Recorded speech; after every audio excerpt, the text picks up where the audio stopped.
As I mentioned in my previous video through comments, I discussed how they denied every prophet who came to them. As a result, Allah Almighty wiped them out by sending His wrath upon them.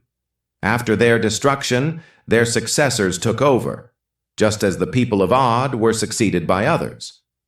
However, these new nations did not learn any lessons from the past, leading to their own downfall.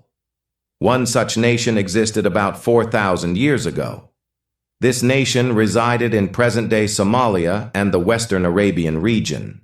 Their settlements were established in a place which is about 400 kilometers from Medina Munawwara. Today, this place is known as Maidan Saleh. Just as Allah had blessed the people of Ad with immense bounties, He also granted countless blessings to this nation. Their land was extremely fertile, lush, and beautiful. They were a nation of great builders and craftsmen, much like the Ad. They possessed strong physiques and were renowned for carving mountains to build structures and creating objects out of stone, making them distinct from other civilizations. Their ability with stone was extraordinary. The moment a stone touched their hands, it became as soft as wax, allowing them to construct whatever they desired. They built grand structures, leaving even powerful rulers astonished by their architectural prowess. However, despite their wealth and strength, their spiritual condition was in ruins. Allah had made them masters of stone craftsmanship, yet instead of worshipping Allah, they became slaves to the very stones they worked with, engaging in idol worship. They were also known for their violent nature, often fighting over trivial matters and oppressing the weaker sections of society. At this point, Allah sent Prophet Saleh as a messenger to them. Before receiving prophethood, he was already a highly respected leader of the tribe, belonging to a noble family. People used to seek his counsel in important matters, and he held an esteemed position in society. After receiving the divine mission, Prophet Saleh called his people toward Allah and urged them to abandon idol worship. However, the tribal leaders turned against him. Despite their opposition, Prophet Saleh continued his mission, calling people toward righteousness and warning them about Allah's punishment. One day, his people challenged him to perform a miracle to prove his truthfulness, but the miracle had to be according to their demand. They said that if he could bring forth a she-camel from a mountain, which was healthy, full of fur, and capable of producing milk, then they would believe in him. The tribe mocked him while making this demand, but Prophet Saleh asked them to confirm whether they would accept the truth if their demand was met. They all agreed, saying they would believe in him. Then Prophet Saleh prayed to Allah, and suddenly the rock split open, and a she-camel emerged, exactly as they had described. This incident is also mentioned in the Holy Quran in Surah Al-A'raf. Allah sent this she-camel as a sign of His power, and Prophet Saleh instructed his people to respect the she-camel and not harm her. He also established a schedule for drinking water from the well. One day the camel would drink, and the next day it would be for the people.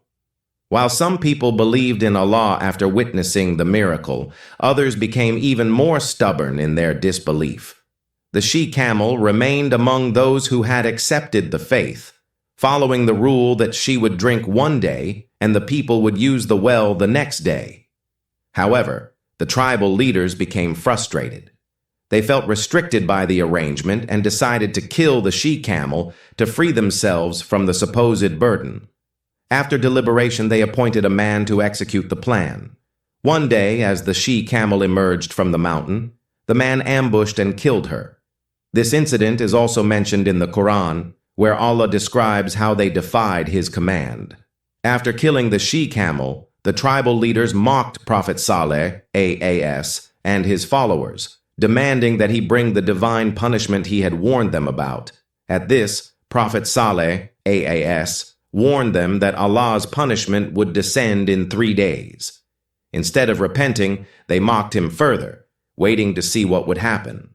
On the first day, their faces turned pale. On the second day, their faces turned red. On the third day, their faces turned black. Even then, they did not repent. Instead, they continued waiting, unaware of the horrific fate that awaited them. On the fourth day, as the sun rose, a terrifying, thunderous sound struck them from the sky. The earth trembled violently, causing a massive landslide that buried them alive. Within an instant, their entire civilization was wiped out. They did not get even a moment to escape. They stood frozen in their places, lifeless, as if they had never existed. Today, their ruins remain, but their once thriving cities are empty and desolate. The Holy Quran in Surah Al-Araf and Surah Al-Qamar describes their destruction. The earthquake seized them, and they lay motionless in their homes. Indeed, we sent upon them a single blast, and they became like dried twigs of a corral builder.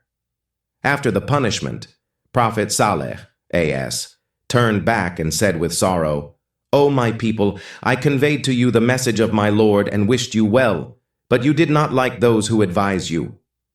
Even today, the remnants of the Thamud civilization stand as a reminder.